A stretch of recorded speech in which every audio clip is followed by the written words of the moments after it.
하나님의 은혜, 하나님의 선물이라고 고백할 수 있는 마음, 저희들 가운데 허락해 주시니 감사합니다. 우리에게 주어진 생명, 시간, 마음, 열정, 다 하나님의 선물인 것을 고백하오니 이 시간 다시 한번 하나님의 말씀의 선물로 우리의 마음을 아름답게 장식하게 도우시고 그 아름다움으로 세상 가운데 아름다운 꽃으로 세상 사람들을 환하게 하고 세상을 밝게 만드는 저희의 삶이 되게 은혜 주시옵소서. 성령님 말씀으로 우리를 새롭게 하여 주시옵소서. 이 시간 주님께 맡겨드리옵고 예수님 이름 받들어 기도드리옵나이다. 아멘.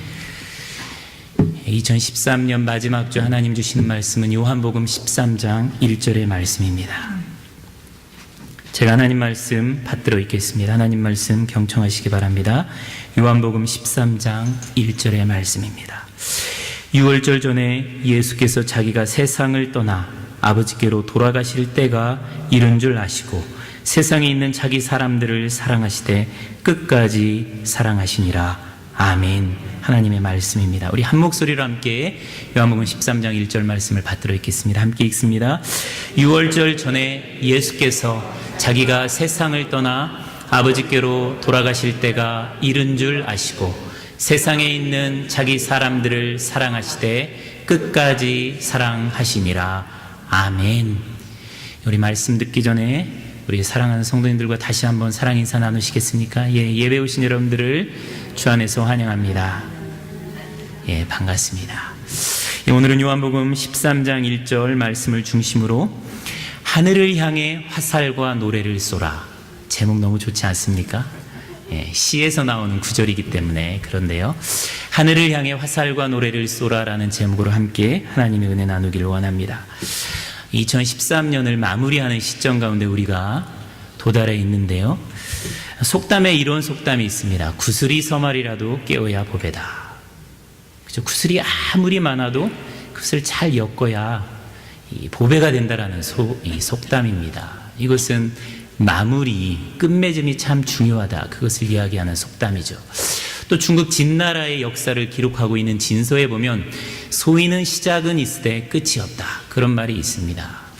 뭔가 일은 많이 벌여놓는데 이 끝을 잘 못 맺는 사람들은 소인이라는 거예요. 원래 소인이라는 것은 마음이 좁고 도량이 적어서 많은 것들을 포용하지 못하는 사람이라는 의미죠. 그러니까 일은 많이 시작해놨는데 그것을 감당할 수가 없어요. 그래서 끝을 못 맺는 거죠.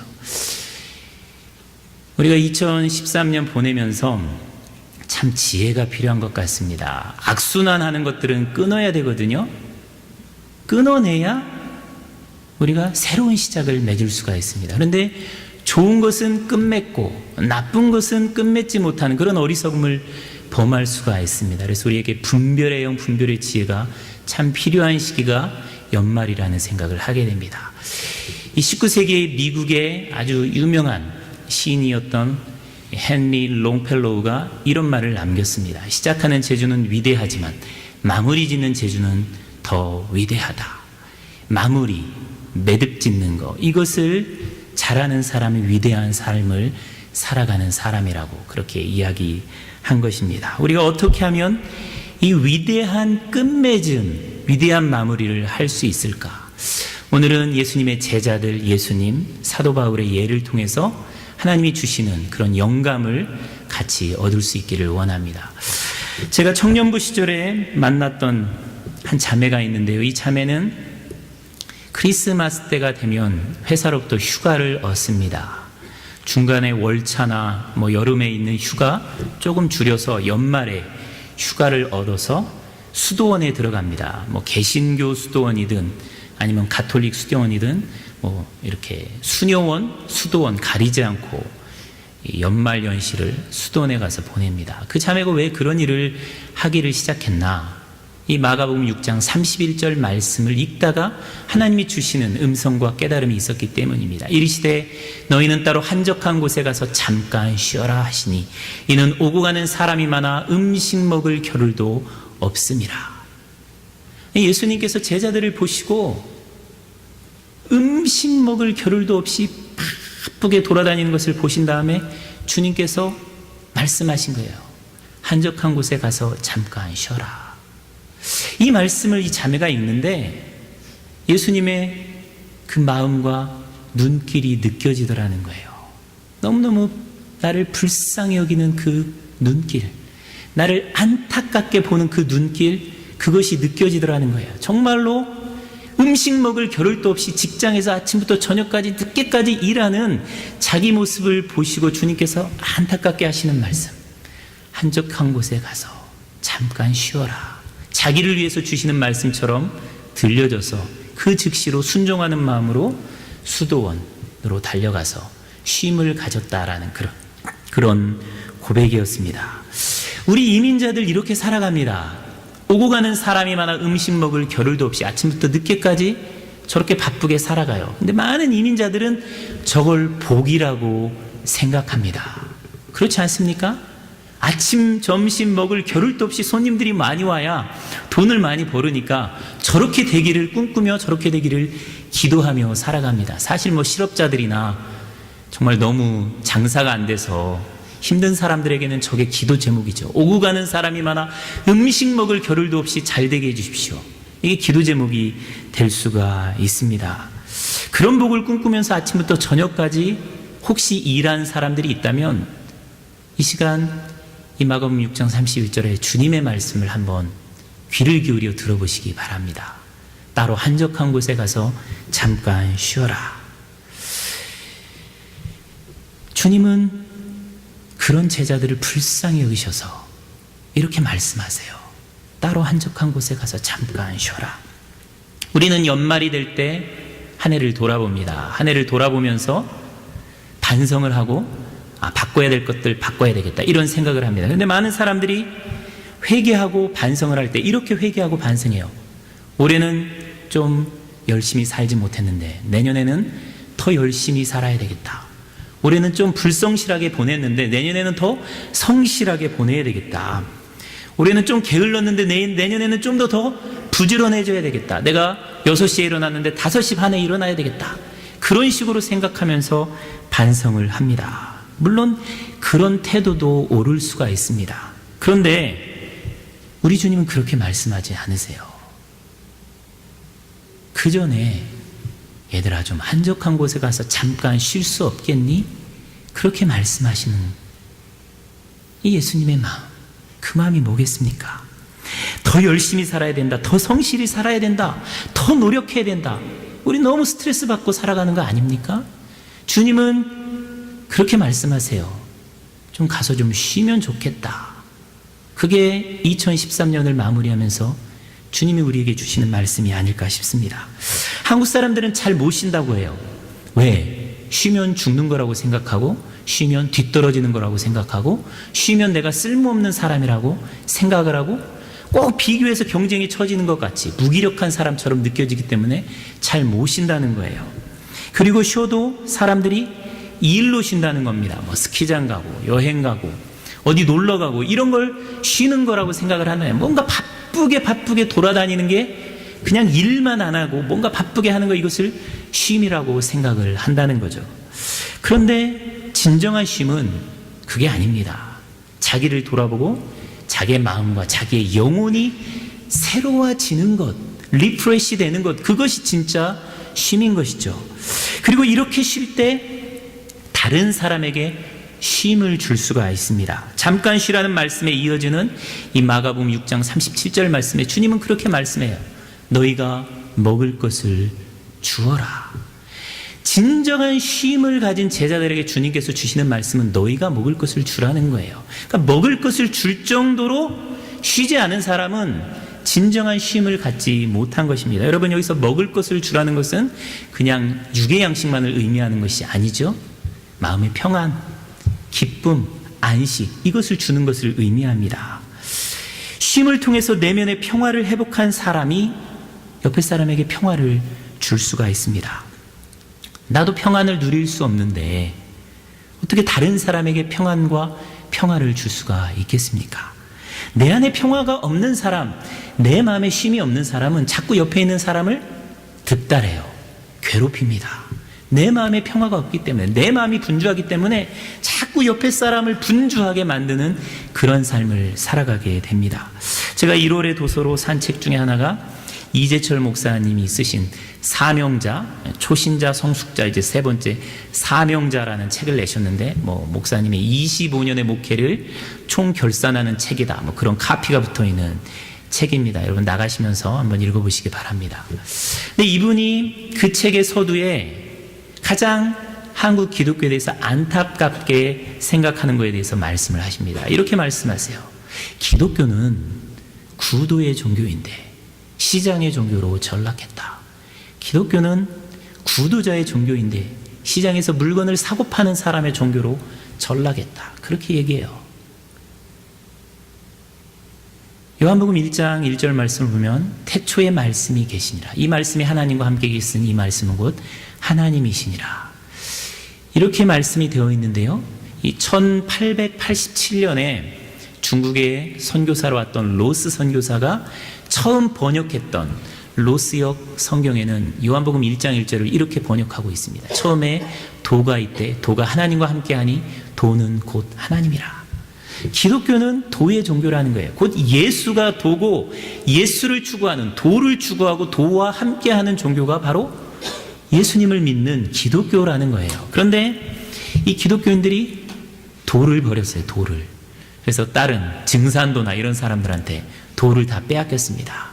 기독교가 너무 시끄럽다는 거예요. 너무 장사 속만 있고 화려한 것만 추구하고 뭔가 내면으로 정말로 도를 추구하는, 예수 그리스도를 추구하는 그 정신과 자세를 다 잃어버리고 있기 때문에 요즘에 손가락질을 혹시 당하고 있지는 않은가. 이것이 이재철 목사님이 생각하는 가장 안타까운 기독교의 모습이라고 그렇게 말씀하는 것을 읽을 수가 있습니다.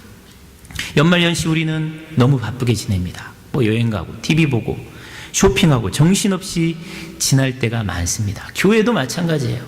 구도자의 자세, 그러니까 예수님을 구하고 예수님을 바라보도록 도와주기보다는 뭔가 군중 심리를 이렇게 만들려고 노력해요. 그래서 연말과 연시에 신년 축복성회 이래가지고 일주일, 2주일 새벽에 모든 교인이 나오게 시킵니다. 나와서 출석부 만들고 또 개근하면 선물 주고 그렇게 해요.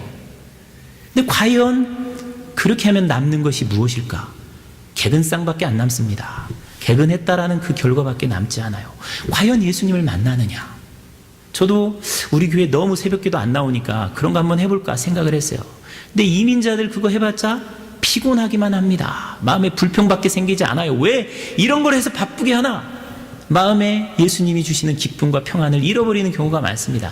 진짜로 도를 구하는 사람, 얘기하지 않아도 조용히 골방에 들어가 예수님을 구해요. 얘기하지 않아도 예수님이 나의 삶에 어떤 의미인가 찾습니다.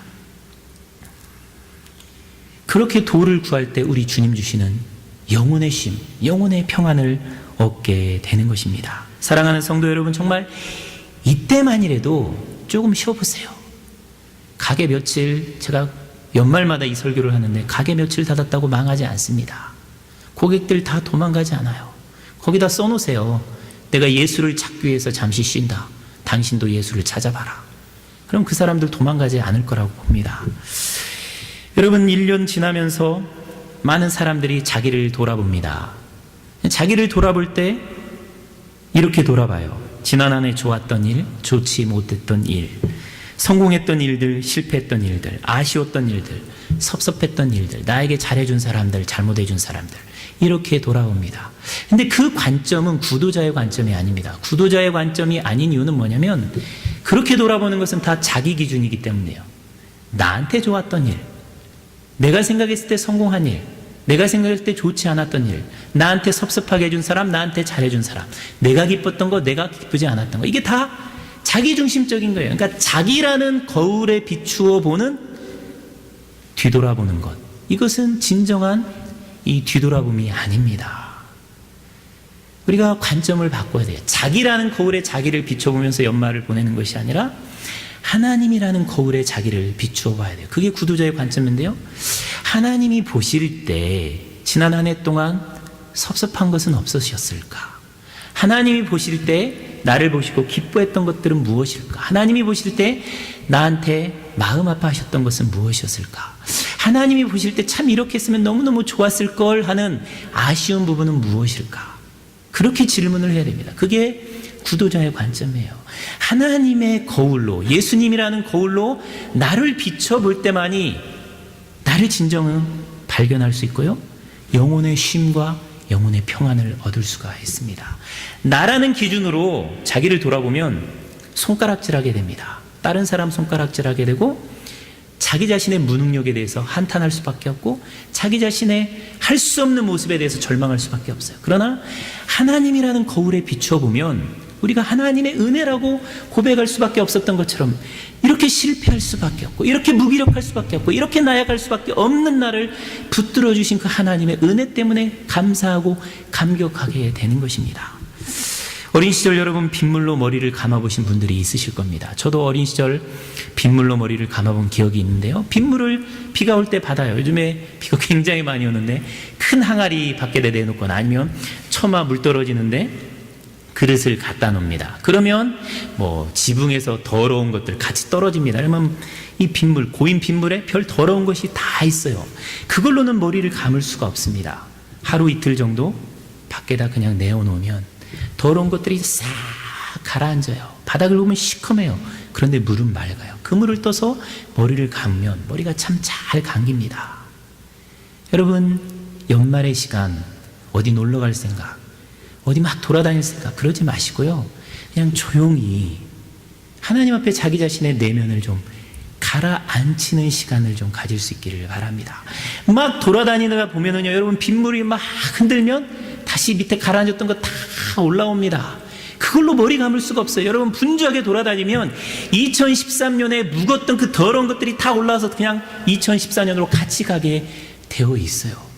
조용히 하나님의 말씀 앞에 따로 한적한 곳에 가서 쉬면서 자기 자신을 주님 앞에 비춰보고, 다 마음에 있는 미움, 시기, 근심, 걱정, 두려움, 이것을 다 가라앉혀 놓고 십자가 앞에 내려놓고 정말로 하나님이 주시는 맑은 영혼, 하나님 주시는 기쁨, 소망, 이것만 갖고 2014년으로 넘어가실 수 있기를 주의 이름으로 축원드립니다. 예, 조용히 쉬는 시간 갖기를 원하시는 이 주님의 마음에 응답하실 수 있기를 바랍니다. 또 어떻게 한 해를 우리가 마무리해야 할까? 예수님은 자기 삶을 마무리하신 방법을 우리에게 보여주세요. 이 예수님의 자기 인생을 마무리한 이 사건을 통해서 우리가 참 많은 영감을 얻을 수가 있습니다. 요한복음 13장 1절에 유월절 전에 예수께서 자기가 세상을 떠나 아버지께로 돌아가신 때가 이른 줄 아시고, 내가 오늘 밤 잡혀서 내일 죽는다 라는 것을 아시고 주님께서 하신 일이 있어요. 그게 뭐냐면 자기 사람들을 사랑하시되 끝까지 사랑하시니라. 예수님만 그렇습니까? 우리도 마찬가지예요. 우리에게 딱 하루의 시간이 주어져 있다면 당신은 무엇을 하시겠습니까? 이 질문을 받으면 다 똑같이 대답합니다. 사랑해야 할 사람들과 사랑하면서 사랑하다가 죽고 싶다, 그렇게 이야기를 하지요. 그런데 주님께서 보여주신 사랑이 무엇이었나요? 그것은 함께 저녁을 먹는 것이었고요, 다른 하나는 제자들의 발을 씻겨주는 것이었습니다. 우리가 사랑한다 그러면 당신이 나 사랑하는 증거가 뭐야?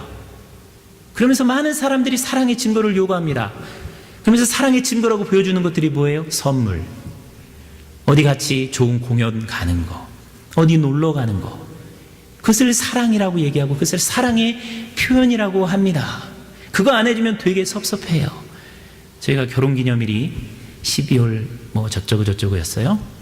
제가 결혼한 지 18년 만에 처음으로 목걸이를 사줬습니다. 그것도 2개나. 그 후에 바가지가 없어요. 그 후에 너무너무 집안이 평안합니다. 아마 안 사주고 넘어갔으면 18년인데 특별히 욕 나왔을 것 같아요. 그런데 정말로 선물을 사주니까는 조용히 넘어갔습니다. 우리는 사랑의 표현을 그걸로만 생각하는 경우가 많아요. 그런데 주님이 제자들에게 사랑을 주시되 끝까지 사랑하시는 증거로 보여주신 것은 뭐였냐면 함께 저녁 식사하는 거였어요. 사랑하는 사람들, 제자들을 불러다가 같이 함께 저녁을 먹는 것이었습니다. 여러분, 함께 저녁상에 둘러앉아 밥을 먹는 것, 이것이 얼마나 큰 복인지 모릅니다. 예수님 당시만 해도 로마의 식민지였기 때문에 많은 젊은이들, 많은 사람들이 전쟁터에 나가 전쟁터에서 죽었어요. 그리고 많은 사람들이 길을 걸어가다가 강도 만나 길에서 죽었습니다. 집에서 밥 먹다가 그 다음날 자면서 죽은 사람 별로 없어요. 또 많은 사람이 어떻게 죽어요? 속에 병 걸려가지고 음식 먹지 못하고 마실 것 마시지 못해서 그래서 죽습니다. 죽기 전날까지 가족들과 함께 둘러앉아서 따스한 밥 한 공기 먹고 그 다음날 하나님 앞에 가는 사람은 진짜 복받은 사람. 여러분, 저녁에 같이 밥 한 끼 먹는 이 복이 얼마나 큰 것인지 여러분 무시하지 마시기 바랍니다. 예수님께서 제자들을 사랑하시며 돌아가시기 전에 하신 일이 함께 저녁을 먹는 일이었어요. 여러분, 군대 가던 어머니들이 제일 하고 싶어 하시는 게 뭐예요? 자기 자식하고 같이 저녁상 따뜻한 밥 한 공기 같이 나눠 먹는 거예요. 밥 한 공기, 따뜻한 밥 한 공기 나눠 먹지 못하고 그냥 군대 보내면 마음에 한이 생겨요. 내 자식 따뜻한 밥 한 공기 못 해주고 군대 보냈다. 그러면서 슬퍼하는 게 어머니의 마음입니다. 예수님께서 왜 제자들을 불러서 마지막에 그렇게 하셨겠어요? 너희들은 나의 사랑하는 가족이다. 너희들은 나의 사랑하는 친구고 내 정말로 마음을 줄 수 있는 가족과 같은 사람이다. 그것을 보여주신 거예요. 제자들은 그 사랑이 얼마나 컸던지 그것을 잊지 못하고 성만찬으로 제정해서 2000년이 지나도록 교회는 이 일을 반복합니다. 중요한 일이 있을 때마다 저녁밥상의 위력이에요. 여러분, 2013년 마무리하면서 사랑하는 사람들과 꼭 밥 한 끼 하시기 바랍니다. 그 안에는 원수도 있었어요. 자기를 팔자 가룟 유다도 있었습니다. 누구와 밥 한 끼를 해야 돼요? 가룟 유다와 밥 한 끼를 해야 됩니다. 여러분, 진짜 밥 한 끼 같이 나누는 거, 이것이 우리에게 새로운 삶을 허락해 줍니다. 우리가 송구영신 예배 드리기 전에 떡국을 같이 나눠 먹는데요, 같이 오셔서 드시기 바랍니다. 그리고 지난 새벽기도 끝나고 우리가 매주 토요일날 새벽기도 끝나고 같이 아침에 빵을 먹든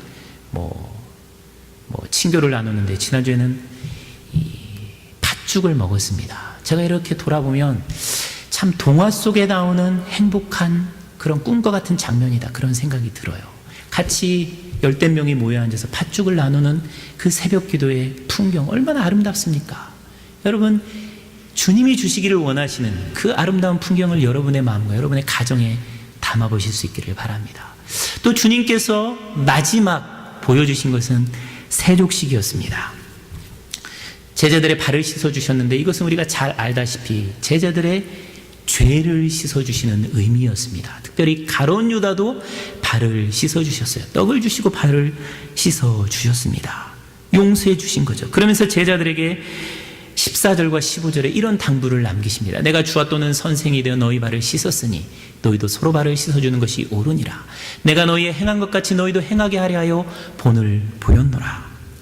이 예수님의 본을 따라 죄를 용서해 주는 것이 아버지께로 돌아가실 때 이런 줄 아시고 보여주신 사랑의 행동이에요. 우리가 딱 하루 남았을 때 무슨 일을 해야 되냐면 발을 씻어주는 일을 해야 됩니다. 즉 죄를 용서해 주고 용서받는 일을 해야 된다는 것을 주님께서 보여주신 거예요. 자기 발을 씻는 것이 마치 쉼을 갖고 자기 영혼을 돌보는 것을 의미한다면 남의 발을 씻어주는 것은 용서해주고 용서받는 것입니다. 그러니까 자기가 자기 발을 씻는 것, 쉼을 갖는 것이 자기 발을 씻는 거라면 남의 발을 씻는 것은 죄를 용서해주는 것을 의미해요. 인생을 가장 잘 마무리하는 것이 뭘까? 용서해주고 용서받는 겁니다. 저희 아버님께서 1994년에 돌아가셨어요. 제가 군대에 있을 때 병장 때 돌아가셨는데 이 말기암에 걸리셔서 얼마 남지 않았다는 것을 아시고 하신 일들이 그동안 자기에게 은혜를 베풀었던 사람들에게 전화해서 감사하다, 또 자기가 섭섭하고 미안하게 했던 사람들한테 전화를 해서 미안하다, 용서해달라 하는 것이었어요. 우리 아버지가 6.25 전쟁 때 전쟁이 끝난 다음부터 신앙생활을 하기 시작하셨습니다.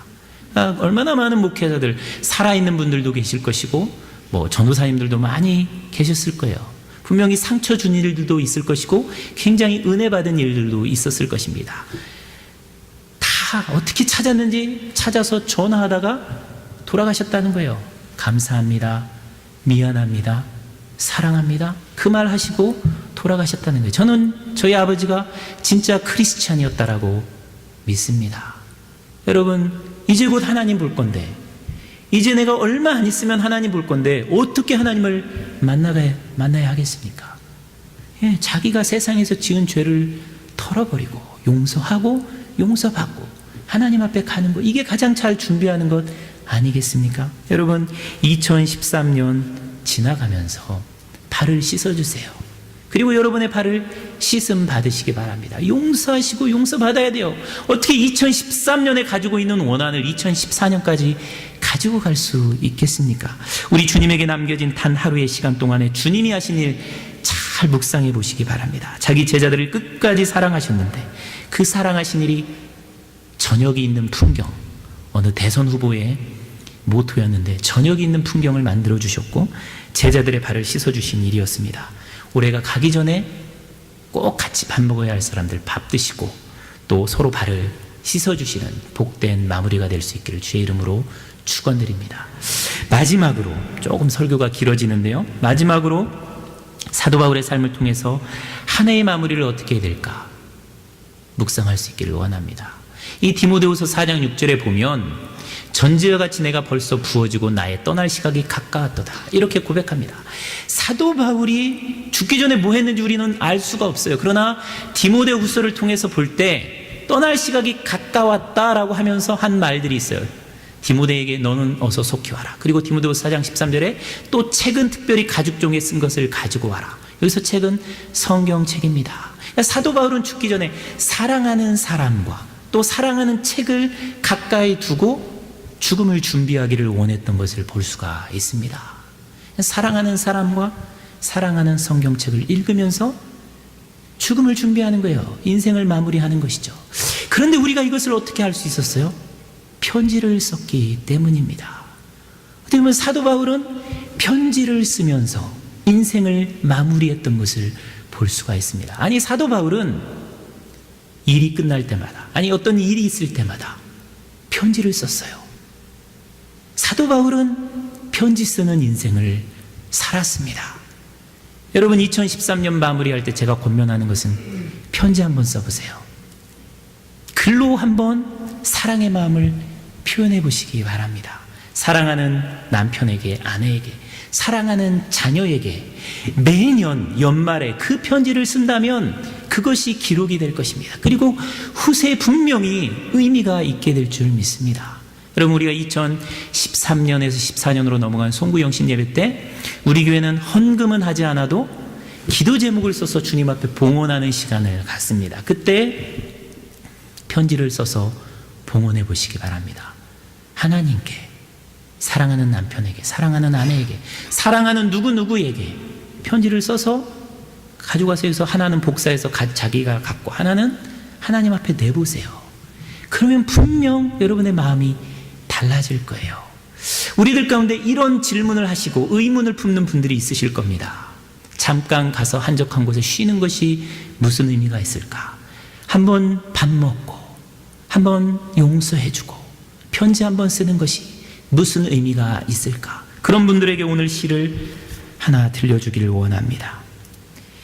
아까 처음 시작할 때 시작하는 제주는 위대하지만 마무리 짓는 제주는 더 위대하다, 이런 말을 남긴 롱펠로우의 화살과 노래라는 시입니다. 나는 하늘을 향해 화살을 쏘았네. 어딘지 모르지만 땅에 떨어졌네. 너무도 빨리 날아가 버려 눈으로 화살을 따라갈 수 없었네. 나는 하늘을 향해 노래를 불렀네. 어딘지 모르지만 땅에 떨어졌네. 제 아무리 날쌘 눈을 가졌다 한들 누가 날아가는 노래를 볼 수 있을까? 아주 오랜 후 참나무에서 부러지지 않고 박혀있는 그 화살을 찾았네. 처음부터 끝까지 남아있는 나의 노래도 한 친구의 가슴 속에서 다시 찾았네. 여러분, 이 시가 무엇을 의미하는 시일까요? 하늘을 향해 쏜 화살, 내가 모르는 어느 곳에 떨어졌어요. 내가 하늘을 향해서 부른 노래, 어딘가에 사라진 것 같아요. 시간이 흐르면서 내가 쏜 화살과 내가 부른 노래가 아무 의미 없이 허무하게 없어진 것처럼 생각이 되었습니다. 그런데 아주 오랜 후에 그 화살이 부러지지 않고 참나무에 박혀 있는 거예요. 내가 불렀던 그 노래가 내 친구의 가슴 속에 별이 되어 흘러넘치고 있었던 거예요. 사도 바울이, 예수님이 편지를 쓰지 않았더라면, 최후의 만찬 가운데 그 일을 행하시지 아니하셨더라면 우리는 그것을 알지 못했을 거예요. 여러분, 내가 부른 노래, 내가 부른 칭찬, 내가 해준 용서, 내가 사랑으로 한 선의 행동들, 시간이 지나면서 무의미하게 느껴진다 할지라도 어느 곳에 각혀 부러지지 않은 채 남아있어요. 내가 해준 칭찬이 어느 사람의 마음에 남아서 노래로 그 사람을 살리는 말이 되어 있습니다. 아니, 참나무에 박히지 않고 다른 사람의 가슴에 남아있지 않다 할지라도 그 노래와 화살은 내 가슴에 남아있어서 나를 살립니다. 쉬는 시간, 식사 시간, 발을 씻어주고 용서한 것, 내가 쓴 편지 내 마음에 남아있어요. 그래서 나를 살리는 노래가 되는 거예요. 이런 정말 놀라운 시를 쓴 롱펠로우가 그냥 좋아서 모든 삶이 평탄해서 이런 시를 쓴 것이 아닙니다. 롱펠로우에게는 참으로 아픈 과거가 있었습니다. 24살 때 처음 결혼을 했는데요, 결혼한 지 4년 만에 첫 아이가 생겼습니다. 얼마나 좋습니까? 4년 만에 애가 생겼어요. 그런데 6개월 만에 이 아내가 유산을 했어요. 그리고 아내는 유산 가운데 질병을 얻어서 얼마 지나지 않아서 죽게 되었습니다. 큰 상실감에 빠져 있다가 8년이 지나서 이 프랜시스 애플턴이라는 여인을 만나서 다시 결혼하게 되었어요. 그 사이에 6명의 아이를 두었습니다. 얼마나 그녀를 사랑했는지 롱펠로우가 수많은 시를 썼는데 여인과의 사랑을 노래하시는 자기 아내를 위해서 쓴 시 한 편밖에 없다고 할 정도로 그 사랑이 지극했습니다. 그런데 결혼한 지 18년이 되는 해인 1861년 7월 9일 남편이 낮잠을 자고 있는 사이에 촛불이 아내의 옷에 붙어버렸어요. 그래서 완전히 화염에 휩싸이게 됐습니다. 낮잠을 자다가 그것을 보고 깜짝 놀라서 불을 끄기 위해서 아내를 껴안고 카펫에 뒹굴었어요. 불은 꺼졌습니다. 하지만 아내는 엄청나게 큰 전신 화상을 입었고요, 이 롱펠로우도 얼굴에 큰 화상을 입었습니다. 저렇게 수염을 기를 수밖에 없었던 이유는 화상을 가리기 위해서, 그리고 면도를 할 수가 없었기 때문에 그랬다고 합니다. 얼마나 큰 화상을 입었는지 아내의 장례식에도 참여할 수 없을 정도로 큰 화상을 입었습니다. 아무튼 그로부터 20년 후인 75세 되는 해에 그도 아내를 따라서 하나님 나라에 가게 됐는데요, 그때 75세가 되었을 때 죽는 해였는데 한 기자가 그에게 물었다고 합니다. 선생님은 두 부인의 비극적인 사별뿐만 아니라 그 밖에 많은 고통을 겪으며 살아온 것으로 아는데 어떻게 그토록 아름다운 시들을 쓸 수 있으셨습니까? 그때 롱펠로우가 마당에 있는 사과나무를 가리키면서 이렇게 이야기를 했다고 합니다. 저 사과나무가 나의 한 스승입니다. 저 사과나무는 몹시 늙었는데요, 그러나 지금도 꽃이 피고 맛있는 열매가 맺힙니다. 그 이유는 늙은 가지에서 해마다 새 가지가 조금씩 나오기 때문입니다. 나는 나 자신을 늙은 가지라 생각하지 않고 새 가지라 생각하며 살았습니다. 내 안에 새 가지가 돋아났기 때문입니다. 그렇게 이야기를 했다는 것입니다. 여러분, 늙은 가지에서 새 가지가 돋아나지 않으면 꽃도 피지 않고 열매도 맺히지 않습니다. 2013년이라는 이 늙은 가지에서 새 마음, 새 가지가 돋아날 때 2014년은 새가 됩니다. 어떻게 새가 될 수 있겠습니까? 한적한 곳에 가서 잠깐 쉬시면서 나의 영혼을 주님 앞에 비춰보시기 바랍니다. 그리고 예수님께서 보여주신 것처럼 가족들과 함께, 사랑하는 사람들과 함께 같이 식사하고, 가룟 유다와 같이 식사하고 발을 씻어주시기 바랍니다. 그리고 사랑의 편지, 감사의 편지를 써보세요. 그러면 2014년이 새 가지가 되고 거기에 새로운 꽃과 열매가 맺히게 될 줄 믿습니다. 2014년이 진정 새가 되실 수 있기를 주의 이름으로 축원드립니다. 아멘. 이 시간 같이 한번 기도하기를 원합니다. 어떻게 마무리해야 할 것인가? 하늘을 향해 화살과 노래를 소망 가운데 쏘아 올리는 인생. 선행이죠. 감사죠. 자기 영혼을 돌아보는 거죠. 또 새 가지를 내어 꽃을 피우고 열매를 맺는 인생 되게 해주십시오. 잠깐 1, 2분 정도 오늘 들은 말씀 기억하면서 같이 기도하길 원합니다. 같이 기도하겠습니다.